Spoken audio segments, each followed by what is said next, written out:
So, and I get to start the meeting because of the fact that we don't actually have officers until I do that. So you can please stand and join me in the Pledge of Allegiance.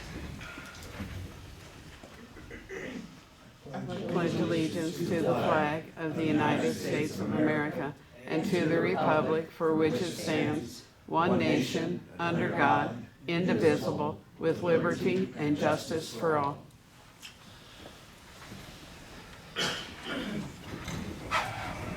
For the record, this is Chris Stephen, City Attorney for the City of Greensburg, and the Redevelopment Commission meeting of January 4th of 2024 is now open.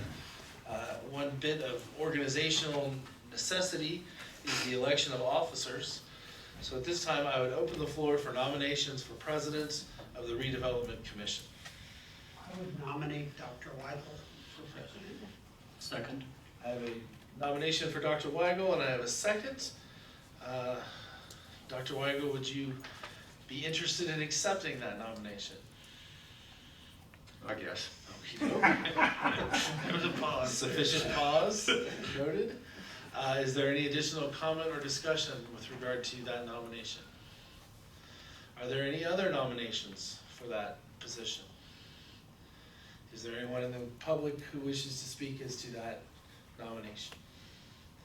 Having heard no discussion from the board members and no discussion from the public, I would now entertain a motion to approve Dr. Weigel as the president of the Redevelopment Commission. So moved.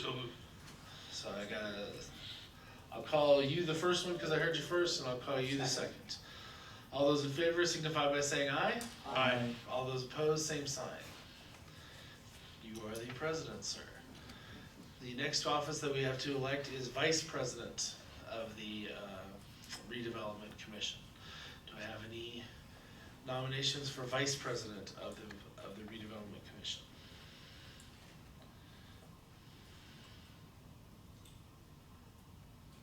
I'll nominate Mark. Or Darren. I have a nomination for Darren. Do I have a second? Second. I have a second. Darren, do you accept that nomination? Yes. Do you? Are there any other nominations? Is there any additional discussion from the board? Is there any additional discussion or comment from anyone in the public? Having heard no discussion from the board, no discussion from the public, and a nomination and an acceptance, I would entertain a motion to approve Darren as the vice president. So moved by Mr. Dornick. Do I have a second? Seconded by Mr. Poling. All those in favor signify by saying aye. Aye. All those opposed, same sign. Finally, you have the secretary, which is obviously different than your recording secretary, but this is your acting secretary. So do I have any nominations for secretary of the Redevelopment Commission? Nominate Ken Dornick. I have a nomination for Mr. Dornick. Do I have a second? Second. I have a second. Mr. Dornick, would you accept that? Yes. I have an acceptance. Any additional nominations of anyone else? Hearing none. Any additional discussion or comments from the board? Hearing none. Any additional discussions or comments from any members of the audience? Having received a nomination and a second and no discussions from the board or any from the public, I would entertain a motion to approve Mr. Dornick as the vice president, or the secretary. So moved. Daryl, so the second, do I have a second? Second. Second by Darren. All those in favor signify by saying aye. Aye. All opposed, same sign. Congratulations, sir. Dr. Weigel, it is your meeting, sir. Could we have a roll call, please? Dr. David Weigel. Present. Darren Burkhart. Here. Ken Dornick. Present. Jamie Humphrey. Darrell Foley. Here. Mark Bauer. Here. Thank you. Approval of minutes. Minutes of, Sorry, just before we go to the approval of minutes, I forgot to mention that to comply with Title VI of the Civil Rights Act of 1964, the city requests that participants in this meeting complete a voluntary anonymous survey that is available on the table in the back of the room. Thanks. approval of minutes from our November 2nd, 2023 regular meeting. Hopefully we've had a chance to review that. Are there any corrections to the minutes? If there are not any corrections, they stand approved as presented. Next item on the agenda is old business. Mr. May, if you can update us on a couple things, please. Good evening. Before, not on your agenda, but I would like to introduce to the commission Mr. Zach Weir, who will be my replacement going forward. And so, welcome him. Welcome. He will be your support going forward. He'll do a much better job than I do, so you'll enjoy that.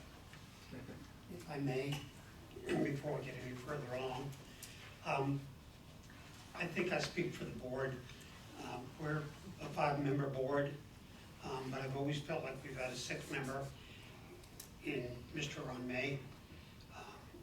We've managed to do a lot of projects in the past 10 years or so that we would have probably muddled through on our own without Ron's expertise, but he sure has made our life a lot easier.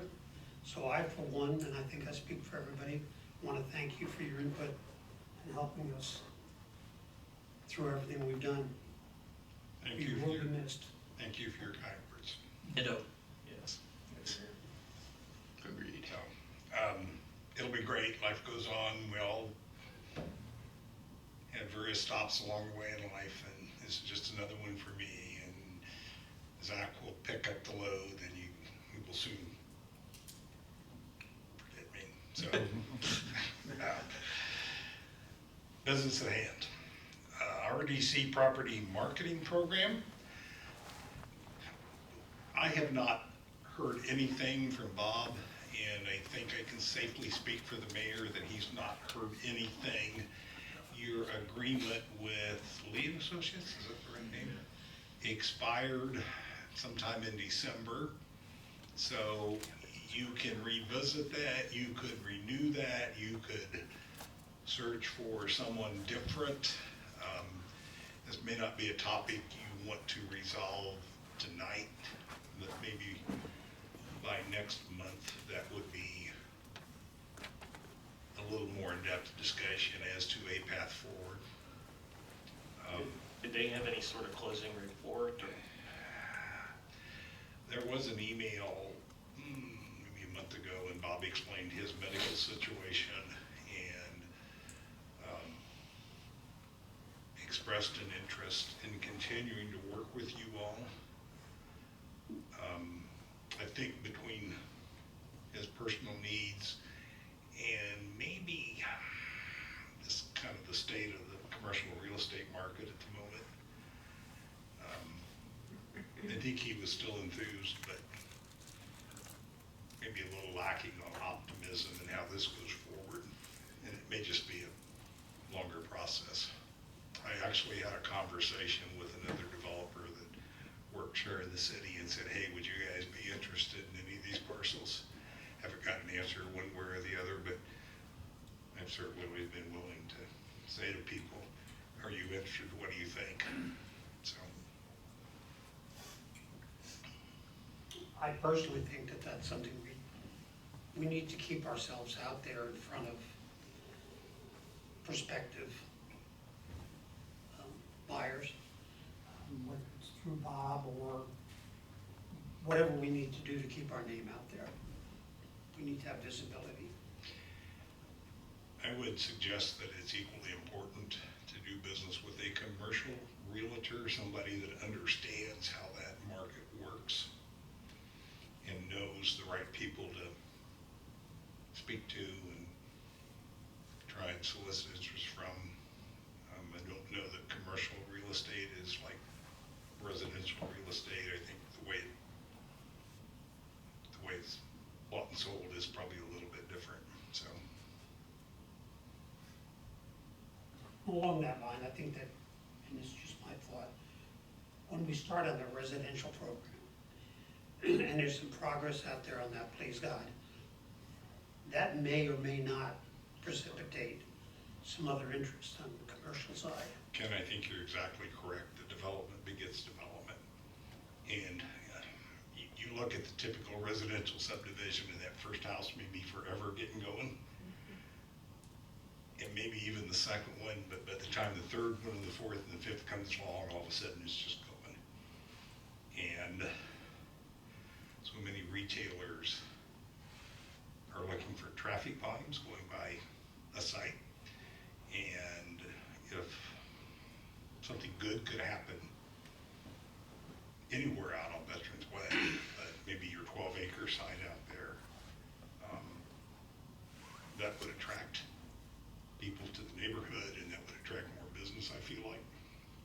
Certainly brick and mortar retail has changed a lot in the last 5 to 10 years, but we're still, as a society, we're still gonna do business. We're gonna have people needing various services. May not be direct retail like we once thought, but people still go out to eat and still do banking business and so. We don't have a sign up, do we? We never have. Bob didn't pursue that. I don't know if that's because he knows better than I do that that's not how you market commercial property, or because he was in a personal situation where that never came to the top of his priority list or whatever. And as you look for someone new to work with, that might be a really good question to ask in the very beginning.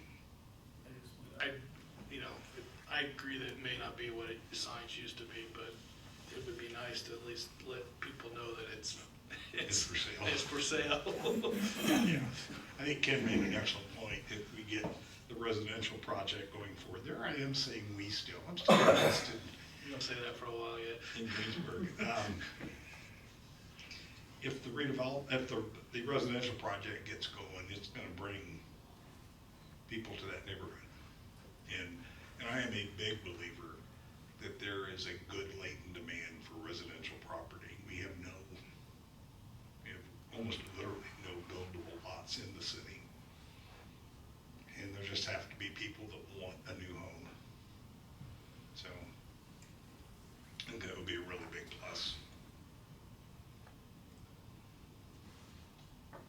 So, my suggestion to you would be that, if your inclination is to do a little bit more research, maybe, wait a little bit, maybe possibly speak with some of your various tangential resources, such as, the EDC development, or, the city's done quite a bit of work with Greg Martz, who has a great deal of experience in commercial real estate development. That I would suggest that what you would probably like to do is table this particular issue until next month to conduct a little bit more research individually, and then you can bring it back up and determine what your course of action from that point may be.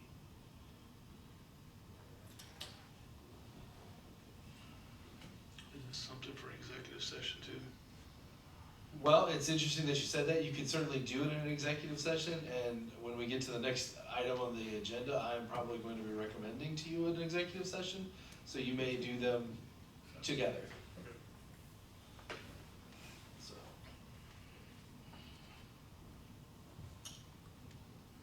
How about the update on residential?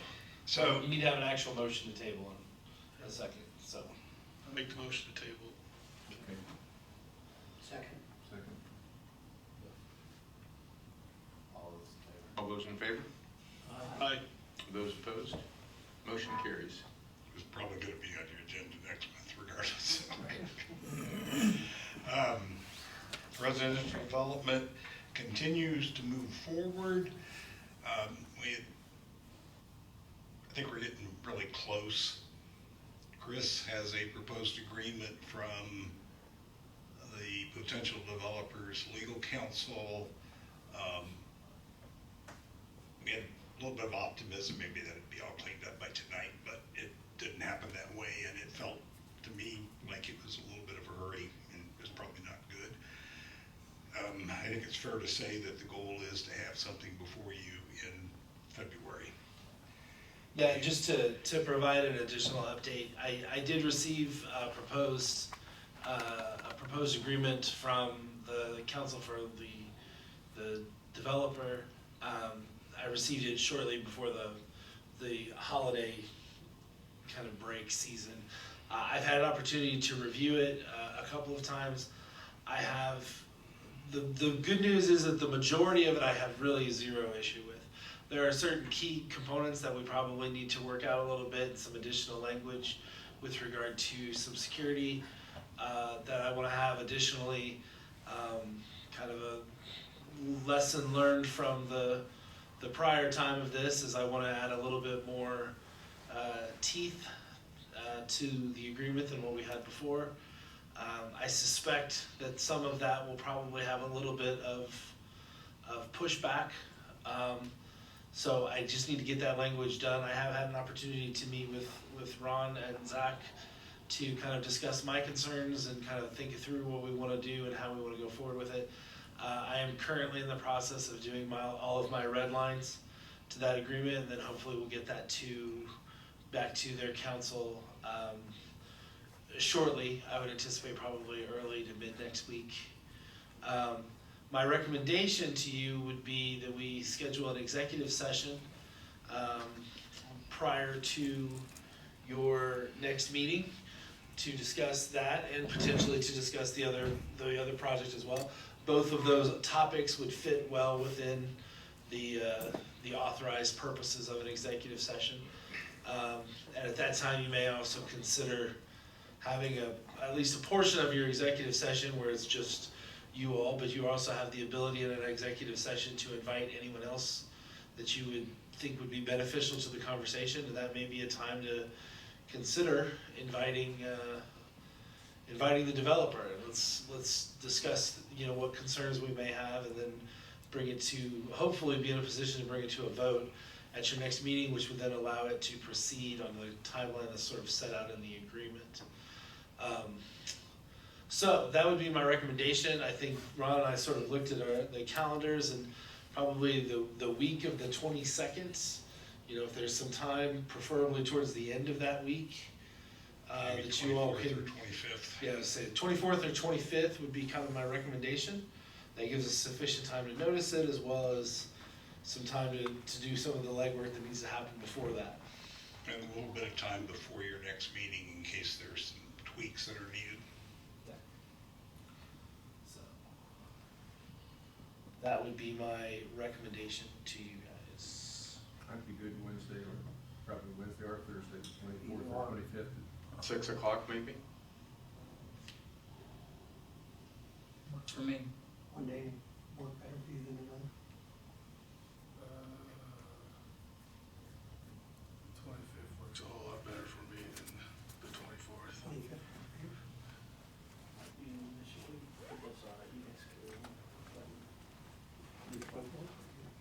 No, I'll be there close to Okay.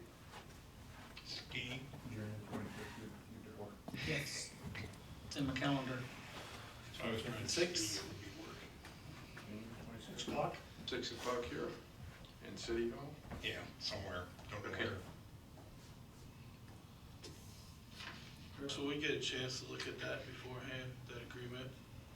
Yes, I would anticipate that I should be able to get that distributed to you in advance of that meeting, so you have an opportunity to kind of look at it. And probably can highlight some things to you guys as sort of, yeah. And I will do so.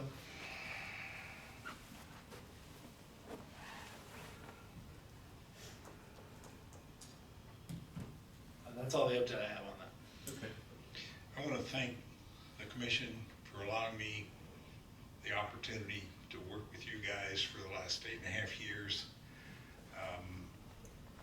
Seems like yesterday this all started, and when I started with the city, I thought maybe a year or two, and that'll be plenty, and I'll be off to retirement or off to whatever, and it's now 8.5 years later. It's been great. You guys have been great. You have been great to me. I've really enjoyed spending your money. I believe you've done some really, really good things. I was thinking that maybe we get that residential section going. There may be houses in there that Somebody that lives in Bloomington might be interested in, I don't know anyone that lives in Bloomington. well, just outside. Ken, I've lived where I lived for 45 years. Probability of moving seems kind of, first off, if you live in a place for 45 years, you got way more crap than you need. So, but it's been fun. It's truly been fun, and I've enjoyed all of you, and you've treated me so well. I'm very appreciative. Thank you.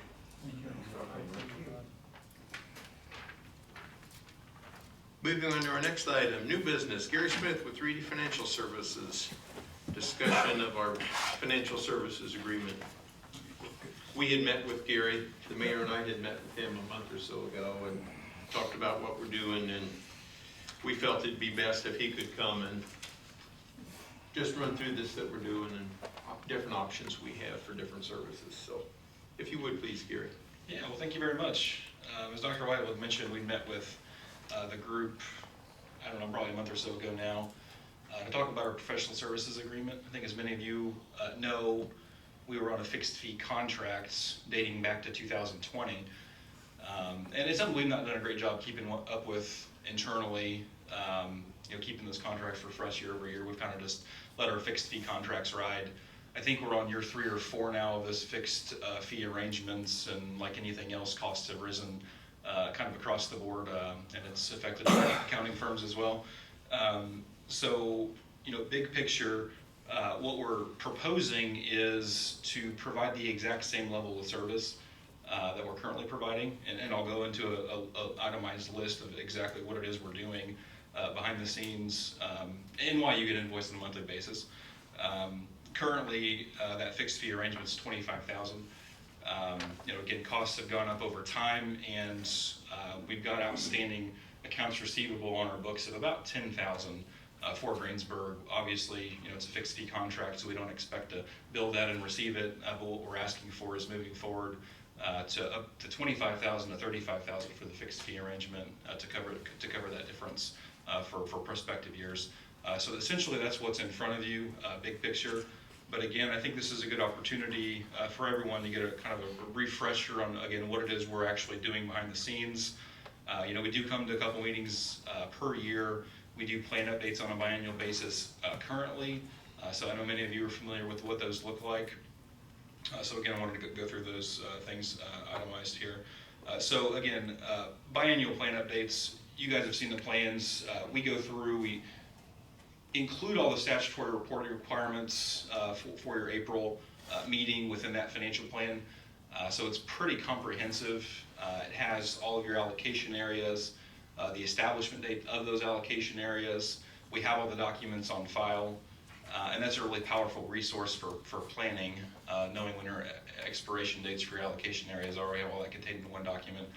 The financial plan also includes a monthly cash flow statement, where you can see, January, February, March, all the way through December. What does that look like with upcoming bond payments, professional services, other capital items that the Redevelopment Commission is committed to, which puts you in a position to make informed decisions, if and when a project were to come down the pipe where you wanted to fund it. You wouldn't be doing so on a reactive basis. You'd be able to do so from a position of being educated about what the cash position is and what cash flow is going to look like in November, for instance, before you receive your property tax settlement. So effectively, that's what the biannual plan update is. We also track contracts within that, debt funds, and again, anything that's in your April reporting requirement. The next thing is the TIF neutralization and revenue review. And I would argue this is probably the one where we add the most value to. So on an annual basis, the revenues in which a redevelopment commission receive are dependent on what the TIF neutralization certification at the county level looks like. So we actually assist the county with neutralizing the factor that goes towards setting the base and the incremental assessed values on an annual basis. And that's a fairly cumbersome process. We ensure there's no mistakes during the process. We assist the county with the certification and setting those factors, and then we follow those all the way through actually when those values hit the abstract, when they hit the tax bills, and when you folks actually start receiving your settlements. So when I say TIF neutralization and revenue review, that's exactly what we're doing. Not only are we assisting the county with the neutralization and ensuring there's no mistakes, we're advising if there are any issues behind the scenes. And then not only are we doing that, we're following those AV assessed values all the way through the certification process, and then assuring that your June settlement and your December settlements are exactly what you should be getting and not some other amount. We've got countless stories of other communities that don't hire someone to look at that. And it costs upwards of hundreds of thousands of dollars if there is a mistake, which we've seen mistakes before. So in a way, that's kind of an insurance policy just to make sure the commission's getting the dollars that they're supposed to get under the statute. So that's the TIF neutralization and revenue guidance, revenue review and guidance. That is typically done in the July, August, September timeframe. And again, you guys don't see a lot of ebbs and flows in your agreements because we like to do a nice fixed fee arrangement across all 12 months, but that is baked into the overall contract. And then finally, there's the statutory reporting requirements, and we've assumed the full service compliance option, which again, that includes the annual reporting requirements for the April report, so April 1st, April 15th. That includes a DLGF upload to their website as well. The next reporting requirement is on June 15th, so we'll be assisting the Redevelopment Commission with their TIF pass-through reporting requirement. We can attend that meeting if asked, put together the mailings, things of that sort. And then finally, there's the TIF impact meeting, which is due on an annual basis. That's where we actually go through the auditor's abstract and compute the quote unquote TIF impact number that the Redevelopment Commission has on the overlapping units. And then work with the clerk treasurer's office on getting those mailers sent out to invite your overlapping taxing units to come to that meeting and voice any concerns or just listen to the education that we put forth at that meeting.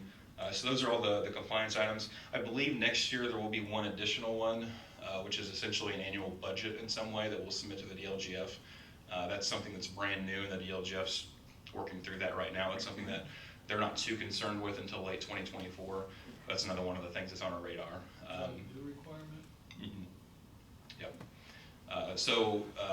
That's the other thing as well, just, keeping our ear to the ground for changes at the state level. The reporting requirements are changing. TIF impact's relatively new. This TIF budgeting requirement's relatively new. Just staying on top of those things on behalf of the Redevelopment Commission. So those are the things that we'll be covering. Those are things that we're doing behind the scenes. We've put this contract together kind of as an a la carte service on page 3. So you guys could select if you wanted to see plan updates monthly. I've got costs in there for that, quarterly, biannually, where you actually receive a financial plan, a financial update on a monthly basis with your claims for that month. We've got a handful of clients that like to see that every single month. We've got a handful of clients that like to see that quarterly, and we certainly have a few that like to see that on a biannual basis. So currently, the Redevelopment Commission has us doing a biannual agreement, so I just assume that would be the case for 2024 as well. If not, let me know. And the TIF neutralization, as we just described, and then the statutory reporting requirements, the full service for that as well. So that is the total annualized cost of $35,000 to be billed monthly, which would bring the monthly total to $2,916.66. That's our proposal. Carrie, just a point of reference, all of the proposals under the plan update, none of those include you attending any of the meetings. Can you give me an idea of what that costs to have you grace our presence? So for the biennial plan updates, we like to put that it includes two meetings we attend. Okay. So usually it just makes sense for us to attend the April 15th reporting requirement meeting, because effectively that is looking back for the prior year and then reporting on all the activities of the Redevelopment Commission for the prior year. So we always like to come to that one at least. And then the other one's the TIF impact meeting, because it's usually towards the end of the year. Usually we do those in November or December typically. I think we did it a little bit earlier this year. We like to present the plan update at that one as well. The June 15th meeting, we're usually at that meeting also. So we like to just present it while we're here. So the financial plan, we always keep basically updated. You guys don't necessarily see it every month, but we keep it pretty well updated. That way when I am here, I like to just bring the plan and give you guys a plan update while I'm here. Even though it says it's a biannual plan update, we usually have it pretty close to being ready to present. Does that answer your question? Yeah, but what is the cost of you coming down? My billing rate is somewhere between $200 and $285, and then my administrative rate's $125. So my office is an hour away, so my drive time would be $250 for drive time, and then roughly $200 to $300 an hour for consulting time. Okay. So probably somewhere between $300 and $500 depending on how long the meeting is. Just gives us a reference point, that's fine.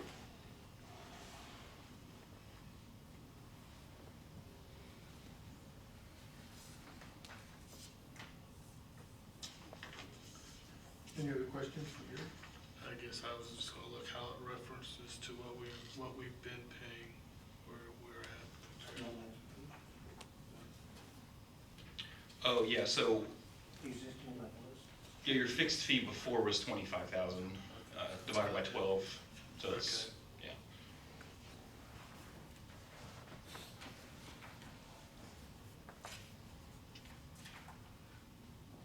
Keeps us out of trouble. Yes, it does. That's the big thing. The statutory reporting requirements. We and have to things. have that, and then. Yeah, or is- we're all gonna go to jail, so I'd rather not. Yeah, and the neutral, I mean, we've had, in over the past, and I've been on the other side with the TIF before, and there's been some mistakes made at that, getting all those and stuff, so I think it's worth the effort to have another set of eyes looking at that, even though I guess theory is not required, but. No. If there's a mistake, it's really hard to fix it, because once it's certified and the tax bill goes out, that ship has sailed. We've seen instances where, and I'm not saying this is Decatur County, it's, things just happen, right? Certification is a very complicated process. And we had a particular client where like base assessment and incremental assessment on personal property were flip-flopped. And the Redevelopment Commission was they went from receiving like a few thousand a year to receiving a few $100,000 a year, because they were switched. Should have been a red flag. And that was an issue that we had to try to fix on a prospective basis instead of kind of getting, that would be an obvious error had we been reviewing the neutralization. Another thing is, decrement. So, there's times where you'll start having negative values within your redevelopment commission. Having someone just look at the values, usually you'll find some pretty low-hanging fruit on things that we can kind of do to say, we would recommend you kind of prune these parcels out or set up this allocation area this way because your county software handles something a certain way, whereas the county across the road may handle it completely differently than you. So the advice is very curated to each individual county and based on what kind of software system they use.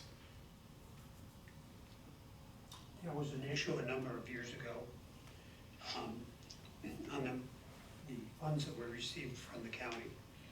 And when it was finally corrected, it was a can of worms to get corrected because it was going on for quite a while.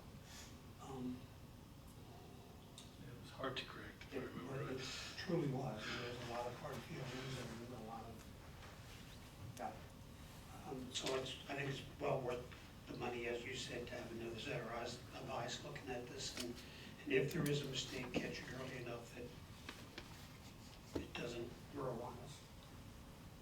It gives us the permission to point fingers at the. Absolutely, yeah, yeah. I'd entertain a motion to approve this agreement. Thank you, Darren. Is there a second?